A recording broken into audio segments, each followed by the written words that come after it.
रहे हैं लाइव 7। नमस्कार, लाइव 7 विशेष में आपका स्वागत है। मैं हूं ज्ञान रंजन। विशेष में आज हम चर्चा करेंगे किसका खेला बिगाड़ेंगे जयराम। जी हां, टाइगर जयराम जो झारखंड की राजनीति में झारखंडी भाषा, स्थानीय नीति, इन सारे विद्यों को लेकर के वो सुर्खियों में आए थे। 60-40 नहीं चल तो स्थानीय नीति 1932 आधारित स्थानीय नीति बनानी होगी। इन सारे मुद्दों को लेकर, यानी एक तरह से कह सकते हैं खांटी झारखंडी मुद्दे जो उठ रहे थे, उसको लेकर के वो राजनीति में आए थे। लेकिन अब इस बार का लोकसभा चुनाव हो रहा है और पहले जो डुमरी में विधानसभा के उपचुनाव हुए थे, उस समय भी उनके नाम चर्चा में आए हुए थे कि वो चुनाव लड़ सकते हैं, लेकिन वो चुनाव नहीं लड़े थे, उपचुनाव नहीं लड़े थे। लेकिन अब लोकसभा चुनाव में वो फिर से एक बार सुर्खियां बटोर रहे हैं, जहां एक और बड़े बड़े राजनीतिक दल सभी सीटों पर अपने कैंडिडेट उतारने के पहले सोच रहे हैं।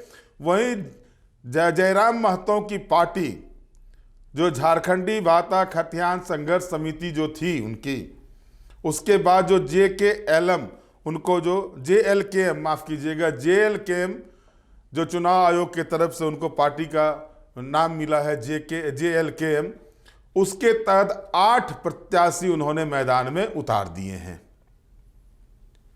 8 प्रत्याशी में है वो सीट है गिरिडीह से खुद तो लड़ ही रहे हैं, इसके बाद कोडरमा में है, हजारीबाग में है, चतरा में है, रांची में है, सिंहभूम में है, दुमका में है। तो ये 8 सीटों पर जो चुनाव लड़ रहे हैं जयराम महतो की पार्टी JLKM। आखिर ये खेला किसका बिगाड़ेंगे? खुद जयराम महतो के बारे में तो ये कहा जाता है कि जिस तरह से उन्होंने संघर्ष किया था झारखंडी भाषा को लेकर, स्थानीय नीति को लेकर, या अन्य कई मुद्दे जो झारखंड से जुड़े हुए हैं, झारखंड के लोगों से जुड़े हुए हैं, उन मुद्दों को लेकर के जब वो आगे आए थे, तो सुर्खियां उन्होंने बटोरी थी। तो ये समझ में आ रहा है कि गिरिडीह से वो चुनाव लड़ रहे हैं। लेकिन इसके अलावा पहले जो चर्चा हो रही थी जयराम महतो की पार्टी में, वो चर्चा ये थी कि 4 सीटों पर चुनाव लड़ा जाएगा। वो 4 सीटें थी आपके हजारीबाग, कोडरमा, गिरिडीह और रांची। लेकिन बाद में अब जो है सो नेता बनने का सुर चढ़ा हुआ है JLKM के कार्यकर्ताओं के बीच में, JLKM के जो पदाधिकारी हैं उनके बीच में, और वो लोग चाहते हैं कि उनको भी टिकट मिले। और आपको जान के आश्चर्य होगा, सबसे पहले सिंहभूम में इन्होंने टिकट का बंटवारा किया। सबसे पहला सीट जो सिंबल जो दिया था JLKM का, वो सिंहभूम में दिया था दामोदर सिंह हांसदा को, जो हो जनजाति से आते हैं। चर्चा का विषय ये नहीं है, चर्चा का विषय ये है JLKM कितने कैंडिडेट को उतारता है, चर्चा का विषय ये कहीं से नहीं है। चर्चा का विषय तो ये आ रहा है कि जिस धनबाद सीट पर जयराम महतो खुद ताल ठोक रहे थे कि वो चुनाव लड़ेंगे, दुल्लू महतो के खिलाफ भी वो चुनाव लड़ेंगे, आखिर ऐसी क्या परिस्थिति बनी कि जयराम महतो अपने पैर को पीछे खींच लिए धनबाद सीट पर और सिर्फ गिरिडीह से चुनाव लड़ रहे हैं। खूब जोर शोर से ये बातें हुई थी कि जयराम महतो जो है गिरिडीह के साथ साथ धनबाद सीट पर भी चुनाव लड़ेंगे, 2 जगहों से चुनाव लड़ेंगे। क्या कहीं ढुल्लू के साथ म्यूचुअल अंडरस्टैंडिंग तो नहीं होगी जयराम महतो की? सवाल ये भी उठ रहे हैं। सवाल ये भी उठ रहे हैं जिस अखलाक अंसारी को JLKM ने टिकट दिया है धनबाद से, उसके बारे में चर्चा का बाजार यह है कि उसे लोग जानते तक नहीं हैं। लोगों की तो बात छोड़ दीजिए, पार्टी के अंदर जो जयराम महतो के जो समर्पित कार्यकर्ता हैं, उसमें से अधिकांश कार्यकर्ता उनको नहीं जानते हैं कि अखलाक अंसारी है कौन। आखिर क्या गणित बैठाया गया है धनबाद में, हम बताएंगे, क्लियर करेंगे इस मामले को कि आखिर क्या मुद्दे क्या रहे हैं और क्या सोच करके अखलाक अंसारी को धनबाद से टिकट दिया गया है, यह भी स्पष्ट करेंगे। और यह सवाल मेरे मन में भी आया, तो मैंने मोतीलाल करके है, उनके एक कार्यकर्ता है मोतीलाल महतो, पदाधिकारी हैं JLKM में, उनसे मैंने बात की। तो उनका कहना हुआ कि हम लोग जो है सो जातीय आधार पर टिकट दे रहे हैं। उन्होंने मुझे बड़ी बारीकी से बताया कि भाई हो जनजाति की संख्या सिंहभूम में ज्यादा है तो वहां से हो को दामोदर हांसदा को टिकट दिए हैं। कोडरमा में जो है सो यादवों की संख्या ज्यादा है तो मनोज यादव को टिकट दिए हैं। हजारीबाग में संजय मेहता कुशवाहा जाति से आते हैं, कोयरी कुशवाहा जाति से आते हैं, उनको टिकट दिए हैं, वो जातीय समीकरण को ध्यान में रख के दिए हैं। रांची में महतो कुर्मी जो है सो उसकी संख्या है तो उसको ध्यान में रख करके देवेंद्र नाथ महतो को टिकट दिए हैं। दुमका में बेबी लता टुड्डू को टिकट दिए हैं और इसके बाद दीपक गुप्ता को चतरा से टिकट दिए हुए हैं। दीपक गुप्ता के बारे में बड़ी जोर से चर्चा हुई थी भाई, सोशल मीडिया पर जो चीजें आई थी वो मैं नहीं कह सकता कि आखिर कैसे दीपक गुप्ता को टिकट दिया गया। प्रधान महासचिव तक पर भी आरोप लगे थे, कई सोशल मीडिया पर कई लोगों ने इस पर कमेंट्स भी किया फेसबुक पर। दीपक गुप्ता को टिकट के पीछे का खेला क्या हुआ था ये बताया गया था। एक नई पार्टी में अगर टिकट में अभी से खेला शुरू होता है तो सवाल यह उठ रहा है कि लोकसभा चुनाव में जयराम महतो की पार्टी JLKM क्या खेला करने जा रही है, किसका खेला बिगाड़ने जा रही है। और यह स्पष्ट करूंगा, आगे मैं बता रहा हूं, इस विषय पर आपको बता रहा हूं कि मूल रूप से जो धनबाद का खेला है वो खेला क्या है, वो मैं आपको बताने जा रहा हूं कि JLKM धनबाद में क्या खेला करने जा रहा है और क्या खेला किया है, क्या रणनीति उन्होंने तैयार की है। अब जो इनका कहना था वो मैंने आपको बताया। धनबाद से इनका कहना हुआ कि अल्पसंख्यक को एक भी टिकट सीट नहीं मिली थी, इसलिए धनबाद में अल्पसंख्यक को दे दिया गया। भाई साहब को पता नहीं है मोतीलाल जी को कि अगर वो जातिगत आंकड़े के हिसाब से देख करके टिकट दे रहे हैं, जातिगत आंकड़े, धार्मिक आंकड़े को देखकर टिकट दे रहे हैं, तो मुसलमानों की सबसे ज्यादा आबादी राजमहल विधानसभा क्षेत्र में 35% है, वहां से आप दे सकते थे। धनबाद में मुस्लिमों की आबादी मात्र 14% है, वहां से आप दे करके बहुत बड़ा तुरुप का पत्ता नहीं छोड़े हैं। कुछ है, राज है जो बताना नहीं चाहते हैं, कोई खेला हुआ है, एक अंदरूनी चीजें सेटिंग हुई है, वो आप नहीं बता पा रहे हैं, या जानबूझकर एक कमजोर कैंडिडेट को वहां पर खड़ा कर दिया गया है ताकि जो ढुल्लू महतो की जो रणनीति एक चल रही है उस रणनीति के तहत वो आगे निकल पाए, क्योंकि ये पता है कि अल्पसंख्यकों का वोट बीजेपी को नहीं जाना है। बहरहाल ये मोतीलाल महतो का ये कहना था। मोतीलाल महतो ने फोन पर जब मेरी बात हुई उनसे तो उन्होंने मुझे बताया कि ये समीकरण लेकर के हम लोग आगे बढ़ रहे हैं। लेकिन सवाल वही उठते हैं, आखिर धनबाद और गिरिडीह का कनेक्शन क्या है। सवाल ये भी उठ रहे हैं कि JLKM को लेकर जो चर्चा का बाजार गर्म है उसमें कहा जा रहा है आखिर क्या है टाइगर जयराम का धनबाद गिरिडीह कनेक्शन। ये चीजें जो सामने आ रही है, धनबाद गिरिडीह कनेक्शन की बातें जो आ रही है, इस कनेक्शन के पीछे की जो चीजें छनकर मेरे पास आई हुई है, जो बातें छनकर आई हुई हैं, आप देखिए ना, बागमारा जहां से ढुल्लू महतो आते हैं वो गिरिडीह लोकसभा क्षेत्र में पड़ता है, वो विधानसभा का क्षेत्र। वो चुनाव लड़ रहे हैं धनबाद से। गिरिडीह में बागमारा में जो है सो जिस जाति से आते हैं ढुल्लू महतो, जो तेली जाति का, वहां पर वोट है, महतो का भी वोट है वहां पर। तो जयराम महतो खुद को महतो का नेता मानते, उनको उनके मन में ये बातें आ गई है कि महतो का जो वोट है वो जैसा चाहेंगे वैसा मोल्ड कर लेंगे, और इसी के हिसाब से उन्होंने गिरिडीह से ताल भी ठोका था, लेकिन त्रिकोण बन के रह गए हैं अभी वो। तीनों ही मुख्य कैंडिडेट, दो जो गठबंधन NDA और INDIA गठबंधन कैंडिडेट हैं, दोनों ही मजे हुए राजनीतिज्ञ हैं झारखंड के, चाहे NDA के आंसू प्रत्याशी चंद्र प्रकाश चौधरी हो या फिर मथुरा महतो जो झारखंड मुक्ति मोर्चा में INDIA गठबंधन के प्रत्याशी हैं। वहां पर जयराम महतो है, उनके साथ जो है सो दो हाथ करने को जयराम महतो तैयार हैं, और इसमें कोई दो राय नहीं है, जयराम महतो का स्थानीय लोगों का समर्थन भी मिल रहा है। लेकिन घूम फिर कर सवाल वही खड़े हो जाते हैं कि आखिरकार धनबाद में क्या हुई है, धनबाद कनेक्शन क्या है जयराम महतो का। जो जयराम महतो धनबाद और गिरिडीह दोनों से चुनाव लड़ने को लेकर ताल ठोक रहे थे, अब उनके मोतीलाल महतो जो है, उनके पदाधिकारी जो पार्टी के, वो कहते हैं कि 6 विधानसभा की सीटें आती है। लोकसभा चुनाव में बहुत बड़ा एरिया हो जाता है, इसको कवर करना मुश्किल था, इसलिए अल्पसंख्यकों को टिकट नहीं दिया गया था और पार्टी ने तय किया कि एक अल्पसंख्यक को धनबाद से टिकट दे दिया जाए। अल्पसंख्यक को टिकट धनबाद से दे करके, और वो भी कोई जाना पहचाना नाम होता तो समझ में आता है। दिया है, मनोज यादव को लोग जानते हैं, जिसको कोडरमा से उन्होंने टिकट दिया है। कुछ ये संजय मेहता को लोग जानते हैं, जिनको हजारीबाग से टिकट दिया है। ऐसा नहीं है कि JLKM में वैसे ही लोगों को टिकट दिया, ऐसे लोगों को टिकट नहीं दिया गया है जिसको लोग नहीं, जो जानते नहीं हैं। मैंने बताया हजारीबाग में संजय मेहता को लोग जानते हैं, उसको टिकट दिया गया है।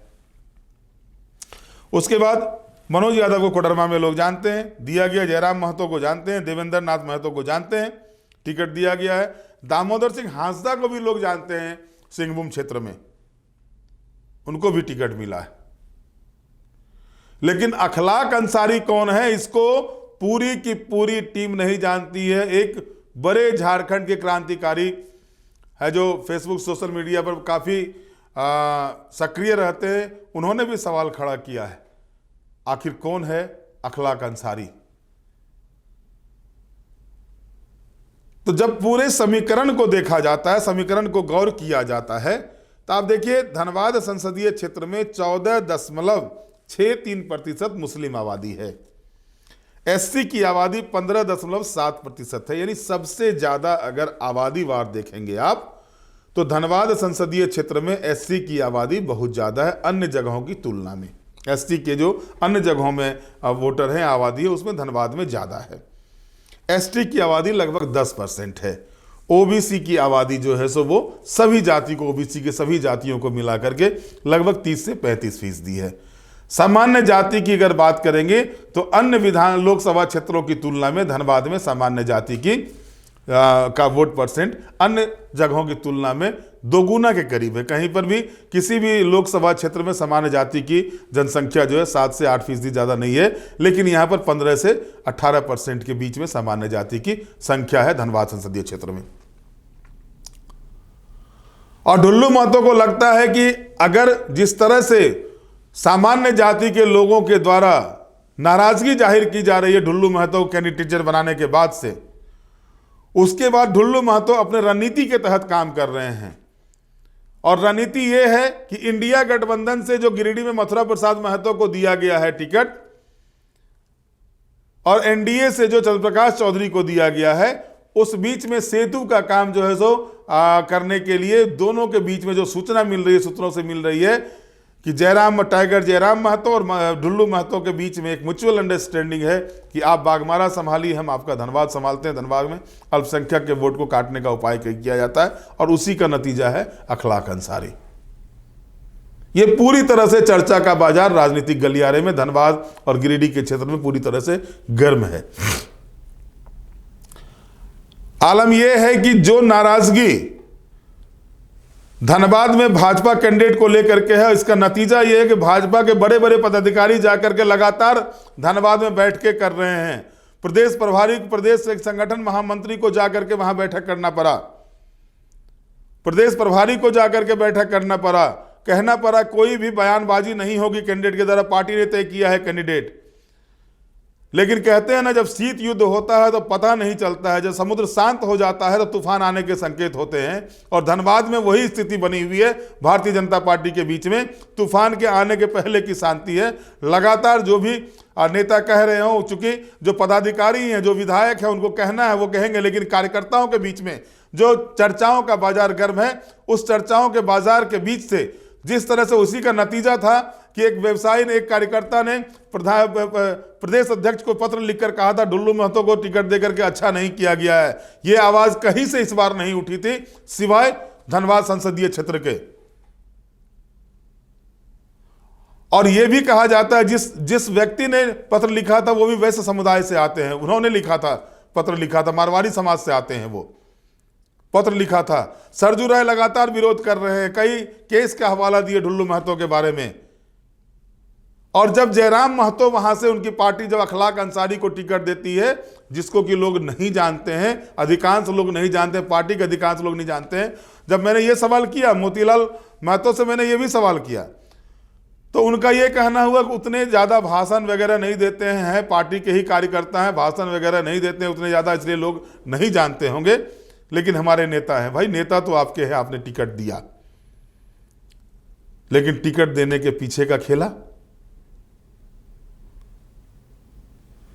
तो इन सारे विषयों को देखते हुए अब जो जयराम महतो, जो लगातार झारखंडियों के मन में जो एक तरह से आया था जयराम महतो को लेकर के, इसमें कोई दो राय नहीं है। जयराम महतो जो है वो जिस मुद्दे को लेकर के उठे हैं वो एकदम बिल्कुल ही प्रासंगिक मुद्दा है झारखंड के लिए। खास करके भाषाई आंदोलन जो झारखंड में चल रहा था, जो दो तीन चीजें जो थी, दो तीन मुद्दे, बड़े मुद्दे जो थे, जो लगातार झारखंड राज्य बनने के बाद से 14 वर्षों से लगातार ये तैर रहा है झारखंड की राजनीति में, और जब जब आवश्यकता होती है, इसकी राजनीति शुरू होती है, कोई भी दल इस मुद्दे से राजनीति करने से अभी तक पीछे नहीं हटा है।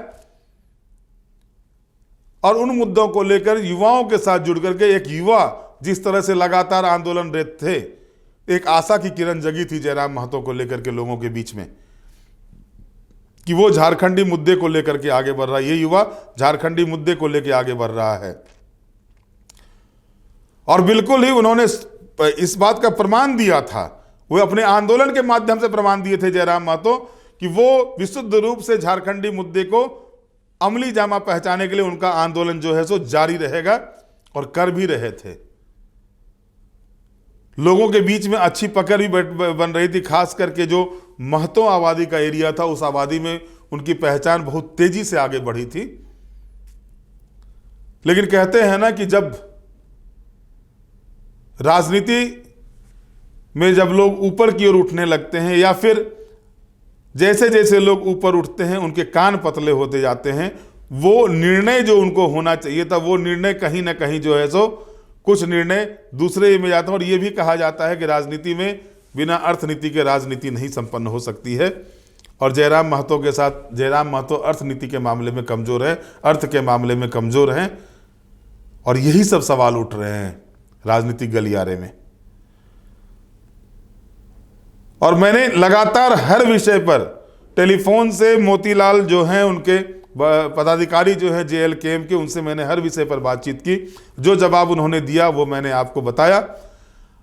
अब इस सवाल का जवाब जयराम महतो किस रूप में देते हैं, क्योंकि सोशल मीडिया पर उनसे ही पूछा जा रहा है, जयराम जी बताइए अखलाक अंसारी कौन है, उनसे ही सवाल किए जा रहे हैं सोशल मीडिया पर।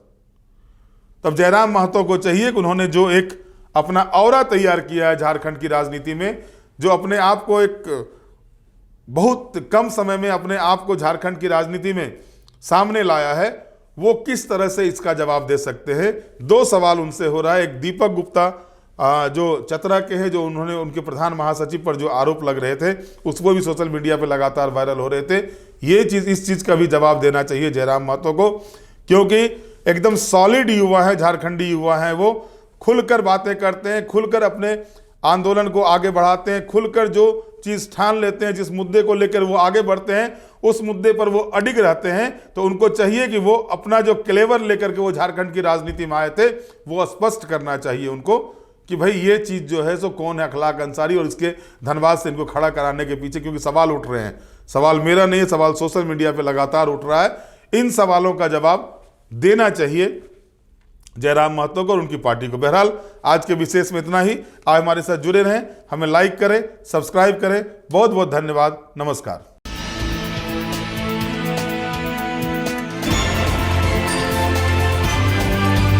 आप देख रहे हैं लाइव 7।